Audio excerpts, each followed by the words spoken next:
इस चौंका देने वाली कहानी की शुरुआत होती है एक बहुत ही पिछड़े गांव को दिखाते हुए, जहां पर कुछ बच्चे हाइड एंड सीक खेल रहे थे। वो सारे बच्चे तो पास ही वाले घर के अंदर चले जाते हैं, जहां पर यूना नाम की एक लेडी मौजूद थी। यूना की तो हाल ही में एक बच्ची पैदा हुई होती है, जिसका नाम उसने बड़े प्यार से रवीना रखा था। अब यहाँ वो सारे बच्चे हाइड एंड सीक खेलते हुए घर के अंदर आ चुके थे और बहुत ही ज्यादा शोर मचा रहे थे। इसीलिए अब यूना रवीना को अंदर रखती है और उन्हें भगाने के लिए बाहर चली जाती है। वो सारे छोटे छोटे बच्चे अब डर के मारे वहाँ से कहीं दूर भाग जाते हैं। यूना तो अब वापस से घर के अंदर एंटर करती है, लेकिन तभी वो अपनी बेटी रवीना के पास एक विच को देखकर बहुत ही ज्यादा चौंक गई। ये एक विच होती है जिसका नाम मारिया था। मारिया तो सिर्फ और सिर्फ बच्चों के खून पीने का काम करती थी। यूना यहाँ पर मारिया से रिक्वेस्ट करने लगी कि वो इसके बच्चे को छोड़ दे, पर मारिया कहती है कि मुझे इसका खून पीना है। ये न्यूबॉर्न बेबी मुझे बहुत सारी ताकतें दे सकती है। लेकिन यहाँ यूना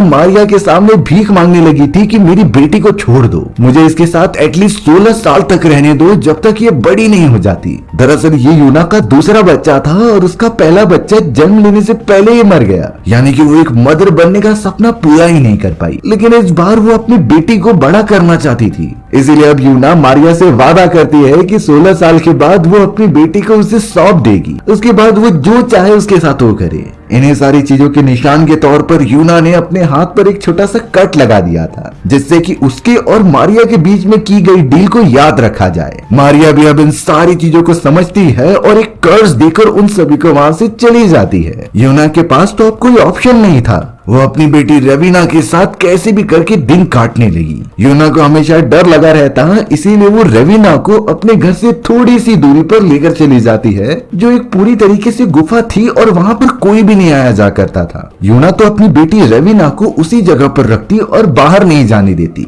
धीरे धीरे समय बीतता गया और रवीना काफी बड़ी होती चली जाती है, लेकिन यूना हमेशा उसे प्रोटेक्ट करती और बाहर की तरफ कदम नहीं रखने देती। यानी कि एक तरीके से रवीना ने बाहर की दुनिया देखी ही नहीं है। अब यहाँ रवीना एक टीनेज बन चुकी थी, जिसे कि बाहर जाना था। हालांकि उसने कई बार कोशिश भी की, लेकिन यूना उसे पकड़ लेती और कहती कि अगर तुम बाहर चली गई तो शैतान तुम्हें खा जाएगा।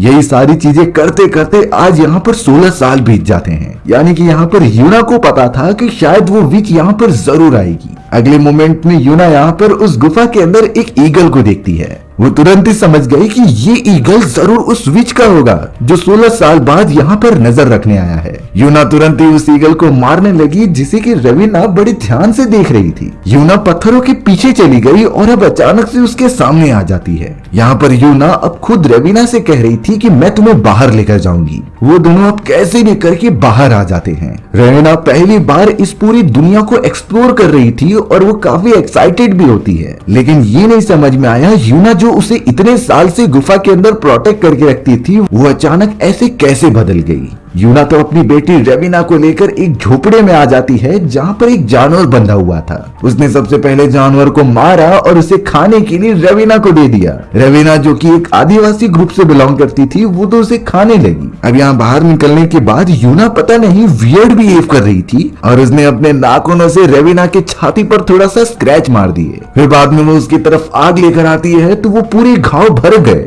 अब रवीना भी अपने आप को नोटिस करने लगी कि उसके हाथों के नाखून अचानक ही बढ़ने लगे हैं। रवीना ने जैसे ही अपनी मदर यूना की तरफ देखा, तब पता चला कि वो अपने ऑर्गन्स निकालकर बाहर फेंक रही है। थोड़ी देर बाद सच्चाई रिवील होती है कि ये उसकी मदर यूना नहीं बल्कि मारिया है, जिसने कि उसकी मदर का रूप धारण किया था। ये उस समय हुआ होता है जब वो ईगल वहां पर आया और यूना को मारकर उसकी जगह ले ली। मारिया नाम की ये विच इसी तरीके से लोगों का रूप धारण कर सकती थी। ये उसकी एबिलिटीज में से एक आता है और अब उसने तो रवीना को भी इन्फेक्ट करके उसे विच बना दिया होता है। रवीना को यहाँ पर पता था कि ये उसकी मदर नहीं है, लेकिन फिर भी वो मारिया के साथ जा रही थी क्योंकि उसे एक्सप्लोर जो करना था। दोनों एक साथ ही रहने लगी और आगे बढ़ने लगी। अब यहाँ एक दिन रवीना फॉरेस्ट के अंदर लगातार घूमती जा रही थी, तभी अचानक उसके सामने एक अनजान आदमी आ जाता है। वो आदमी तो रवीना को देखकर उसके साथ साथ गलत काम करने के लिए आगे बढ़ रहा था। हालांकि रवीना को इन चीजों के बारे में अभी तक कुछ आइडिया नहीं होता है, लेकिन अब उस जगह पर मारिया आ चुकी थी जिसने कि उस आदमी के ऊपर हमला कर दिया और उसे पूरी तरीके से खत्म कर दिया। वो तो उसकी पूरी बॉडी के ऑर्गन्स निकालने लगी और रवीना को भी समझाती है कि तुम एक विच हो, तुम्हें इन सारे लोगों को जान से मारना है जो तुम्हारे बीच में आते हैं। रवीना के लिए ये सारी चीजें काफी नई होती हैं, इसीलिए वो सीख रही थी। अब मारिया रवीना को लेकर पास ही वाले एक तालाब में चली गई और वहाँ से कुछ मछलियाँ पकड़ के खाने लगी, पर रवीना ऐसा करने से बिल्कुल मना कर रही थी। मारिया को इस बात से बहुत गुस्सा आया और उसने रवीना को मारना स्टार्ट कर दिया। रवीना भी अब कुछ देर बाद काफी इरिटेट हो जाती है और एक पत्थर उठाकर मारिया को मार देती है, जिस बात से मारिया ने रवीना को सजा तो दिया, पर वो कह रही थी कि मैंने तुम्हें विच बनाकर बहुत बड़ी गलती की है, तुम तो विच बनने लायक ही नहीं हो। मारिया तो अब रवीना से दूर चली गई और रवीना बड़े ध्यान से उसे देख रही थी। मारिया ने तो यहाँ पर सबसे पहले एक भेड़िए के बॉडी ऑर्गन्स निकाले और उसे अपनी बॉडी में डाल दिया, जिससे कि वो उस भेड़िए का रूप धारण कर लेती है। रवीना इस टेक्निक को दूसरी बार देख रही थी और वो ठीक से उसे समझने लगी। अब अचानक रवीना को किसी औरत के चिल्लाने की आवाज आती है। वो तो उस आवाज के पीछे चली जाती है और फिर उसे पता चला कि उस जगह पर एक लेडी अपने बच्चे को जन्म दे रही है। उसे ये प्रोसेस बहुत ही अजीब लगता है, इसीलिए वो सीधा घर के पास चली गई। वहाँ पर एक लड़की मौजूद थी जो कि रवीना के जब पास आई और उसके नुकीले हाथों को देखा तो वो डर के मारे अंदर भाग जाती है। रवीना तो यहाँ पर फिर भी नहीं रुकती और अंदर चली गई उस रोते हुए बच्चे के पास। ये वही बच्चा था जिसे कि उस लेडी ने अभी अभी जन्म दिया होता है। थोड़ी ही देर में उस बच्चे की मदर, जिसका नाम सिल्का होता है, वो उस जगह पर आ गई और रवीना से विनती करने लगी कि वो उसके बेटे को कुछ ना करे। लेकिन रवीना थोड़ा सा पैनिक हो गई और सिल्का के ऊपर हमला कर दिया। उसके हाथों में जो नुकीले नाखून थे वो गलती से सिल्का की बॉडी में चले जाते हैं और सिल्का की वहीं पर मृत्यु हो जाती है। रवीना नहीं समझ पा रही थी कि वो इस कंडीशन में क्या करे। फिर उसने ट्राई किया रूप बदलने की टेक्निक, यानी कि उसने सिल्का के बॉडी के ऑर्गन्स अपने बॉडी में ट्रांसफर किए और सेम टू सेम सिल्का की एक क्लोन बन गई। रवीना जो इस वक्त सिल्का के रूप में होती है वो बाहर जाकर सारी चीजें एक्सप्लोर करने लगी। सिल्का के पूरे परिवार वाले अब तो उसे ही सिल्का समझ रहे थे, जो कि उसे घर के अंदर लेकर चले गए। यहाँ सिल्का यानी कि रवीना एक्सपीरियंस कर पा रही थी एक परिवार का बॉन्ड क्या होता है। उसने अभी तक किसी को नहीं बताया था कि वो उनकी बेटी नहीं है। इसी तरीके से रवीना उन सभी के बीच रहकर ये चीजें फॉलो करने लगी थी। अब एक दिन रवीना देखती है कि उसके पास ही में रहने वाले एक हस्बैंड और वाइफ एक दूसरे से लड़ाई कर रहे हैं। लेडी का हस्बैंड उसे बहुत ज्यादा मारा करता था और टॉर्चर भी करता था। इसी वजह से अब रवीना उस लेडी के पास जाती है और उसे अपने बॉडी पर लगे हुए जख्म दिखाती है। एक तरीके से रवीना उसे बताना चाहती थी कि तुम्हें किसी भी कंडीशन में खुश रहना होगा,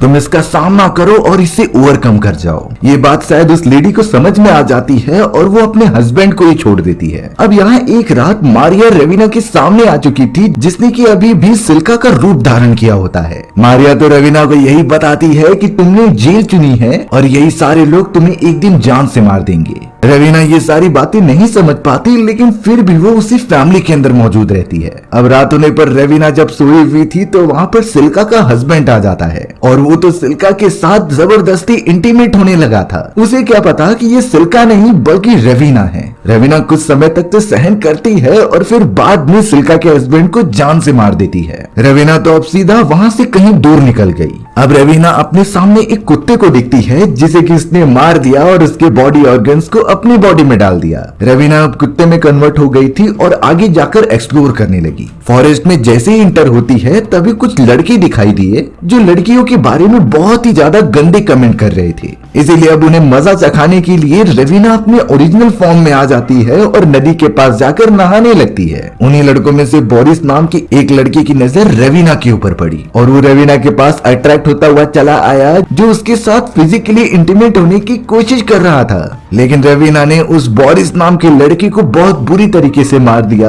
और उसके बॉडी ऑर्गन अपने बॉडी में डालकर उसका रूप धारण कर लिया। रवीना जो कि बोरिस बन चुकी थी वो अपने दोस्तों के पास आ गई जो बहुत ही ज्यादा अजीब बिहेव कर रही थी। अपने गांव में वापस आने के बाद रवीना ये नोटिस करती है कि इस बॉडी में उसे कुछ प्रॉब्लम नहीं हो सकती। वो जहाँ चाहे वहाँ जाएगी और उसके ऊपर कोई जबरदस्ती भी नहीं करता।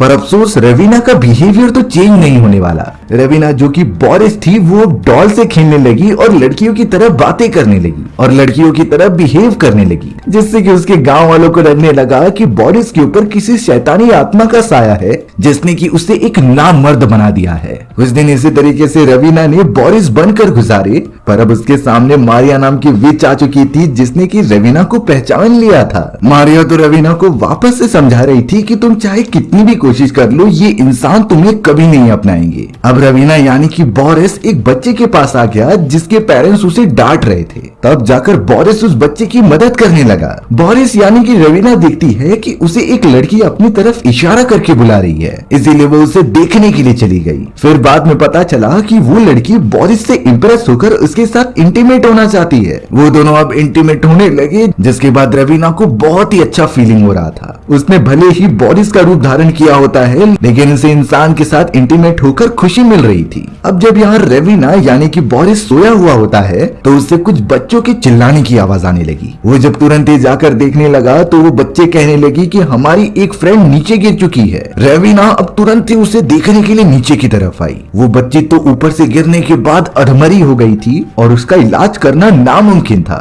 उस बच्चे का नाम बिलियाना होता है जो काफी मासूम लग रही थी, इसीलिए अब रवीना जो कि बोरिस का रूप धारण की होती है वो अब बिलियाना का रूप धारण कर लेती है। रवीना बिलियाना के रूप में सीधा अपने गांव की तरफ चली गई और उसके नॉर्मल जिंदगी गुजारने लगी। रवीना यानी कि बिलियाना अपने फैमिली के साथ घूमती और उनके साथ टाइम स्पेंड करती। कुछ दिनों के बाद रवीना को उसकी लाइफ अच्छी लगने लगी होती है। वो हर एक चीजें एंजॉय कर पा रही थी जैसे कि नॉर्मल इंसान करते हैं। वो सोचती थी कि मैं इसी तरीके से बिलियाना बन के पूरी जिंदगी ही काट दूंगी, लेकिन ये तो उसकी डेस्टिनी में बिल्कुल नहीं होता। अब हमें घर के अंदर बूढ़ी औरत दिखाई जाती है जो कि कुछ बच्चों को कहानियां सुना रही थी। बूढ़ी औरत ने उन सभी को मारिया नाम की उसी विच के बारे में बताया जो कि बहुत सालों पहले एक नॉर्मल लेडी हुआ करती थी। मारिया की जिंदगी एकदम नॉर्मल तरीके से चल रही होती है, लेकिन वो जहाँ रहती है उस जगह पर अब कोई भी आदमी नहीं रहता और अब एक भी मेल के ना होने के कारण मारिया की शादी ही नहीं हो पा रही थी। उसे किसी न किसी लड़के के साथ शादी करके अपना वंश आगे बढ़ाना था।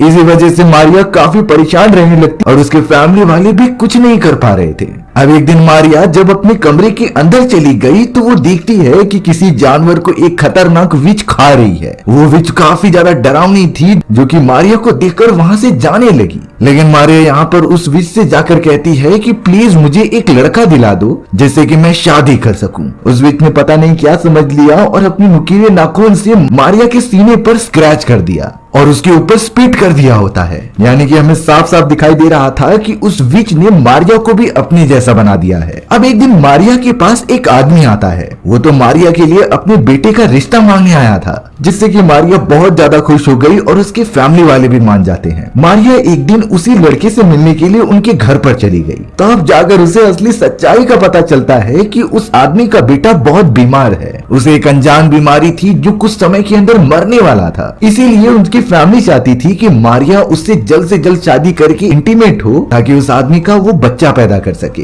क्योंकि अब उनके पूरे गांव के अंदर कोई भी आदमी नहीं होता है। अब यहाँ मारिया के पास कोई भी दूसरा ऑप्शन नहीं होता, इसीलिए उसे मजबूरी में शादी करनी ही पड़ती है। कुछ दिनों बाद जब सारे प्रोसेस हो गए तो एक शॉकिंग बात पता चली कि इंटीमेट होने के बाद मारिया को उस आदमी की बीमारी हो चुकी है। वो बहुत ही ज्यादा तड़पने लगी। सबसे पहले तो मारिया का हस्बैंड जिसे की बीमारी थी वो मर गया और अब मारिया भी एकदम से तड़पने लगी। मारिया को फिर जाकर उस विच की बात याद आती है। उसे अपने बॉडी के अंदर कुछ चेंजेस महसूस होने लगे, इसीलिए वो जानवरों को जाकर मार के खाने लगी। पूरी बॉडी खाने के बाद मारिया को जो खतरनाक बीमारी हुई थी वो वहीं ठीक हो गई। अगले दिन गांव के सारे लोग जब मारिया को खून से लथपथ देखते हैं तो वो समझने लगी कि मारिया एक विच है।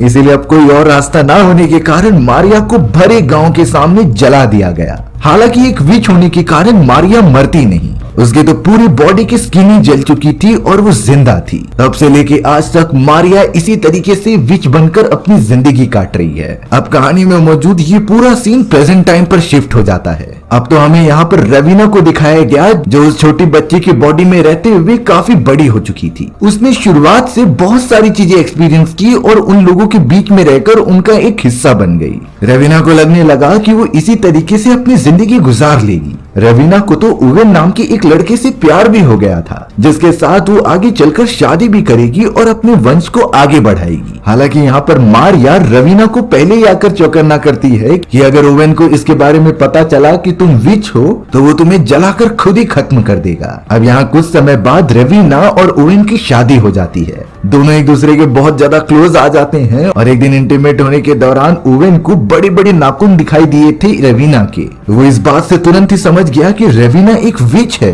पर इससे ओवेन को कुछ भी फर्क नहीं पड़ता था। उसे ये सच्चाई पता हो गई थी कि रवीना एक विच है, पर उसे तो रवीना से प्यार था। ओवेन ने पूरी तरीके से रवीना को एक्सेप्ट कर लिया होता है, लेकिन यहाँ रवीना को क्या अंदाजा था कि उसकी जिंदगी में कुछ गलत होने वाला है। अब एक बहुत ही खतरनाक जंगली सुअर ने आकर ओवेन की जान ले ली थी। जब ये बात रवीना को पता चली तो वो एकदम से शॉक हो जाती है। फिर ये रियलिटी सामने आई कि वो जंगली सुअर और कोई नहीं बल्कि मारिया ही थी, जिसने कि उसका रूप धारण किया था। मारिया तो बिल्कुल नहीं चाहती थी कि रवीना इतनी आसानी से सब कुछ हासिल कर ले। उसे एक तरीके से जलन हो रही होती है, इसीलिए उसने ओवेन को जान से मार दिया। अब यहाँ ओवेन का फ्यूनरल किया जा रहा था, लेकिन सभी लोग उसकी मौत का कारण रवीना को ही मान रहे थे, इसीलिए सभी उसके अगेंस्ट हो गए। लेकिन यहाँ ओवेन की मदर उसका साथ देती है और उसे सपोर्ट करती है। अब यहाँ कुछ समय बाद रवीना एक बच्चे को भी जन्म दे रही थी, लेकिन उस बच्चे के अंदर साफ साफ दिखाई दे रहा था कि ये किसी विच का बच्चा है, इसीलिए सभी लोग इसे अपशगुन मान रहे थे और उसे फेंकने के लिए कहते हैं। लेकिन रवीना और ओवेन की मदर इसके अगेंस्ट थे और उस बच्चे को पकड़कर पालने का डिसाइड करते हैं। रवीना तो अब एकदम नॉर्मल लाइफ जीना चाहती थी और कोई भी चीजें एक्स्ट्रा नहीं मांगती थी। लेकिन थोड़ी देर बाद जब रवीना वापस लौटती है तो ओवेन की मदर को किसी ने जान से मार दिया। मारिया तो अब रवीना के बेटे के पास ही मौजूद थी, जिसने अपने नुकीले नाखूनों की मदद से उसके बॉडी ऑर्गन्स निकाल लिए। रवीना समझ नहीं पाती कि वो क्या करे, इसलिए उसने अपने नाखून निकाले और अपने बेटे की छाती पर लगाए, जिसके बाद पास ही में पड़े हुए एक एनिमल के ब्लड को उसने अपने बेटे के ऊपर थूक दिया था। इन सारे विचेस के रिचुअल से उसका बेटा तो वापस जिंदा हो जाता है, पर अब वो भी विच के खानदान से जुड़ चुका था। मारिया यहाँ पर रोने लग जाती है कि रवीना इस तरीके से कैसे सारी चीजें हासिल कर ले रही है। मारिया खुद अपनी लाइफ में हार चुकी थी, इसीलिए वो शुरुआत से ही चाहती थी कि रवीना भी उसकी लाइफ जिए, वो एक्सपीरियंस करे कि वो क्या महसूस कर रही है। मारिया यहाँ पर रवीना से प्रॉमिस करती है कि वो उसकी लाइफ में वापस इंटरफेयर नहीं करेगी, जिसके बाद ये कहानी यहीं पर खत्म हो गई। सो व्यूअर्स, आपको ये स्टोरी कैसी लगी कमेंट सेक्शन में बताना भूलना मत। और अगर आपको मेरा एक्सप्लेनेशन 1% भी अच्छा लगा होगा ना, तो वीडियो को लाइक इन चैनल को सब्सक्राइब जरूर कर देना। मिलते हैं इसी तरीके की मजेदार वीडियोस में, तब तक के लिए बाय बाय।